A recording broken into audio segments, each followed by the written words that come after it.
Hi there, I'm Alex from the Southern Ukulele Store, and today I want to reintroduce you to Coast ukuleles.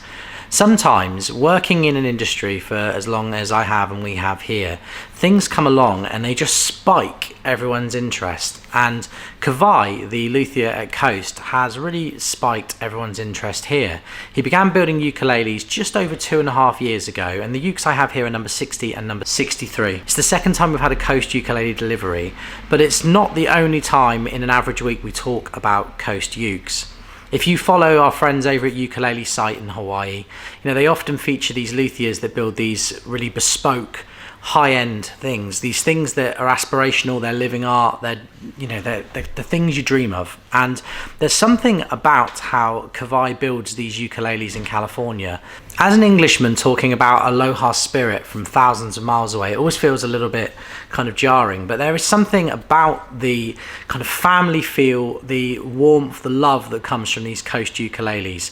I don't want to talk about it, it's not my story to tell, but if you were to look at Coast ukuleles and the story behind how Kawai became a builder, there'll be a link in the description, and you'll really see for yourself, every instrument that Kawai builds is a family thing, built with his young children and in memory of his late wife. And the guy himself is just one of the warmest, friendliest people I've ever met in the ukulele industry. When I reached out to him, I'd been watching him build ukuleles on Instagram for 2 years, and the first instruments he sent us were a live Edge Koa ukulele and a Torrefied Spruce and Mango tenor last year. And 8 months later, here we are again with another pair of these ukuleles. Kawai's favourite thing to do is inlay work, and the fretboard work on these ukuleles is absolutely sublime. 10 out of 10, out of this world. The most artistic use of woods and materials and precious stones put together to make something that will just inspire you every time you open the case. Romeo's worked here for 3 years now, I think, 2.5, 3 years, and earlier on I surprised him by opening the case on one of these ukuleles because one of them has a friggin' dragon on the fingerboard, and I just knew that Romeo would get excited. But there's something about that kid at Christmas feeling when you open the cases for these ukuleles. It just made Romeo jump up and down on the spot, and just, I don't know, it's why we're here, it's why we do what we do. We like pairing people up with the right instruments, and if only Kawai could clone himself and make more of these, the world would only be a better place for it. We're going to take a look at both of these ukuleles today, starting with number 60.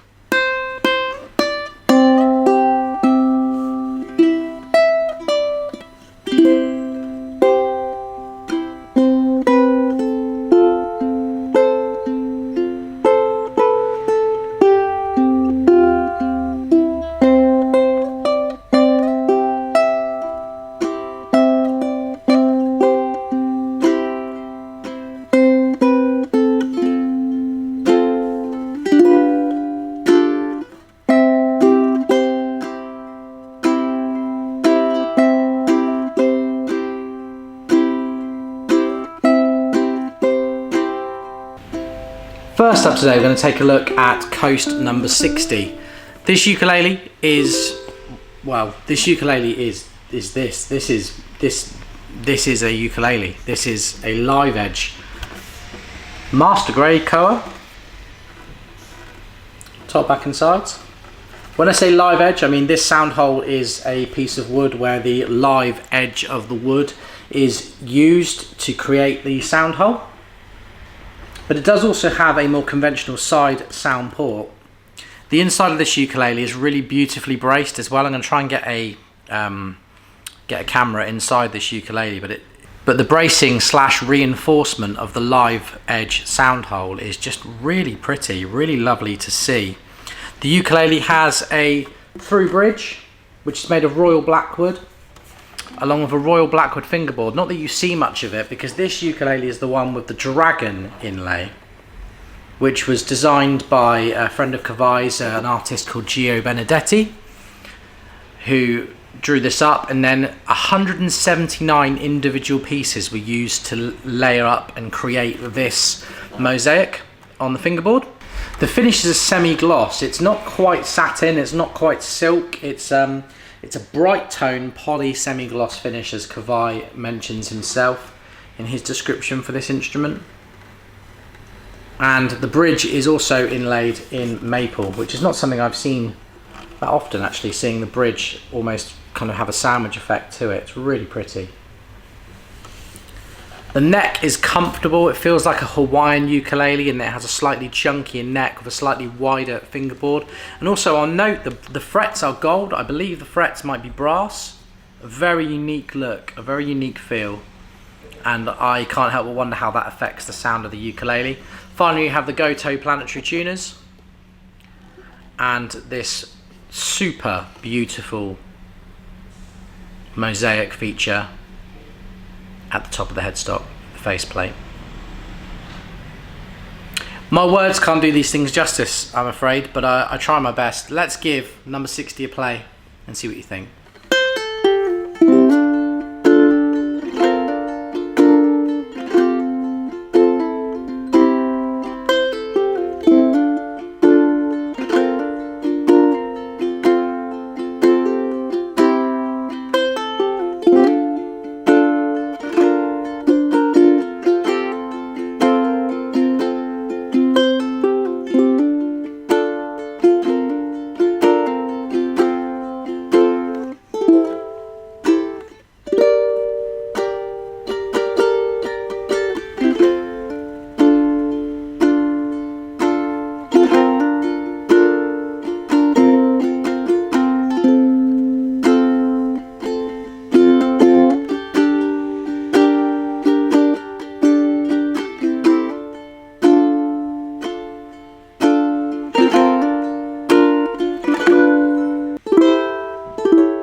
Second up today, we're going to take a look at Coast Ukulele number 63.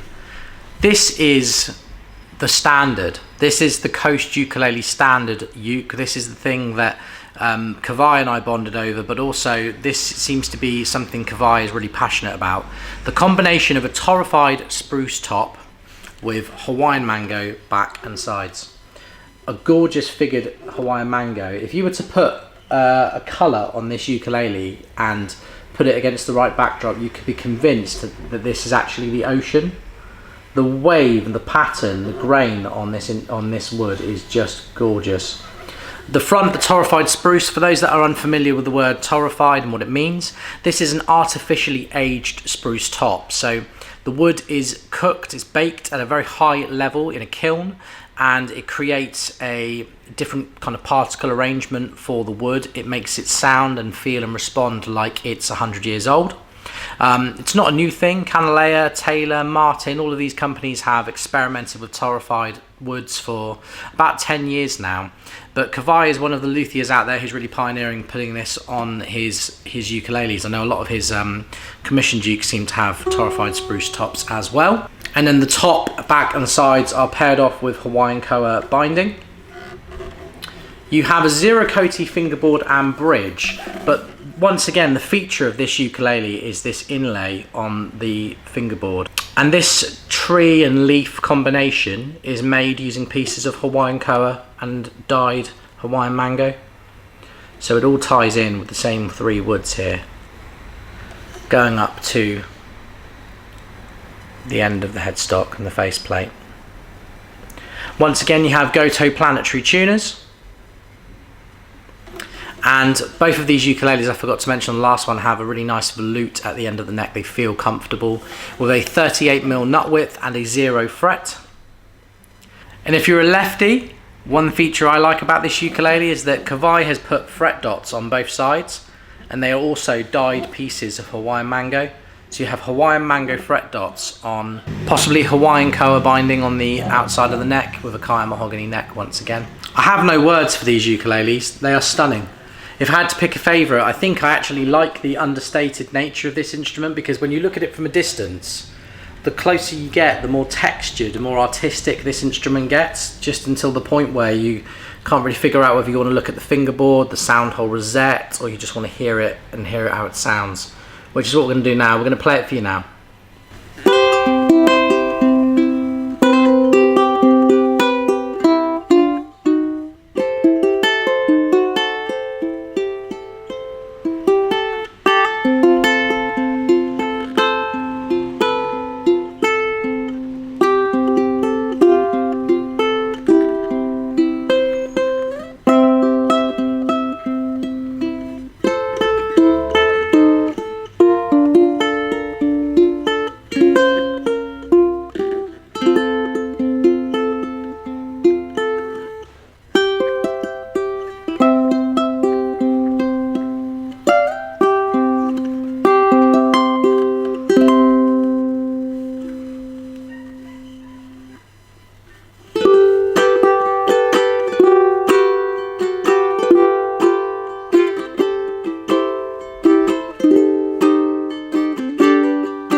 There you have it, folks. We've taken a look at 2 more Coast ukuleles. I imagine by the time the video goes live, these ukuleles will have already gone, but there will be links in the description. Of course, you can check out Coast directly. I'd absolutely love to say that we inspired people to check out Kawai and his work. I'll leave links that are relevant in the description of this video. If you do have any questions, though, you can contact us on 01202 430 820 or email me at alex@ukulele.co.uk. I don't know what else to say except Coast.